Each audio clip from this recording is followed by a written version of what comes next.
An eye for an eye, critical analysis of Poe's The Telltale Heart. Introduction. Edgar Allan Poe both enchants and alarms audiences in The Telltale Heart. From psychological mystery to frightening reality, readers are pulled into the narrative of a grisly murder. Throughout Poe's short story, there remains a rather thin line between imaginative style and downright paranoia. This provides ironic symbolism throughout the short story. The central images of the tale are that of the old man's eye, the eerie sense of the night, and the beating heart. Each of these images plays a critical role in the narrator attesting to his sanity or confirming the lack thereof. Critics have both praised The Telltale Heart as one of Poe's greatest works and likened it to little more than a written display of grotesque madness. Main body. Poe's The Telltale Heart recounts the murder of an old man through, seemingly, an insane narrator. More striking, however, is Poe's ability to incorporate the use of night into the scene. The stillness and darkness do not just enhance the scene, it envelopes the scene.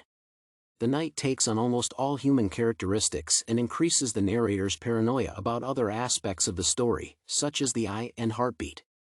The entire story takes place over the span of 8 nights.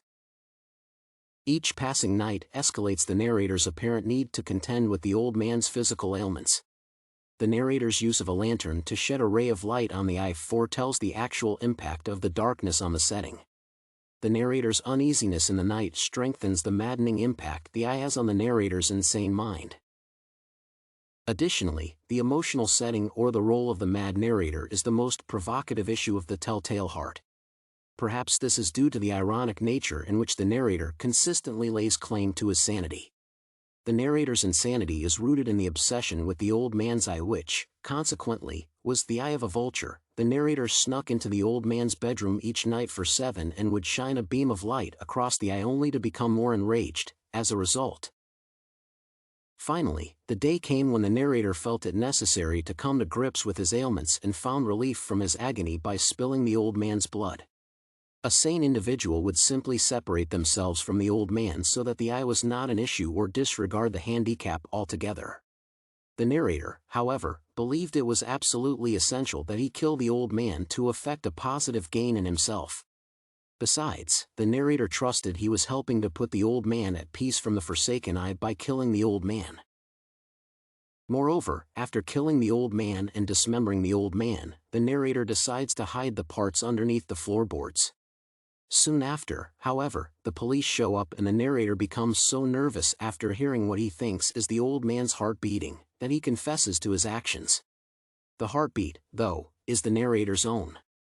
The narrator proceeds to detail the events to the police based on the illusion of hearing the dismembered old man's heartbeat. Yet, all the while, the narrator argues he is completely sane. The narrator confesses his crime as perfect. Also, he equates insane people who commit such acts to madmen due to clumsiness. However, a common perception is that once a murder is committed and the perpetrator mutilates the remains, a level of insanity is present. This is because even in death, individuals are entitled to certain levels of humanity, or so many people believe. The separation of the old man's body into sections further deprives the old man of this dignity. Furthermore, depriving the old man of his dignity came with its ironic price. The arrival of the police does not signal an external power struggle of wits and determination. The internal strife to overcome the narrator's paranoia and guilt leads to the narrator's confession of murder.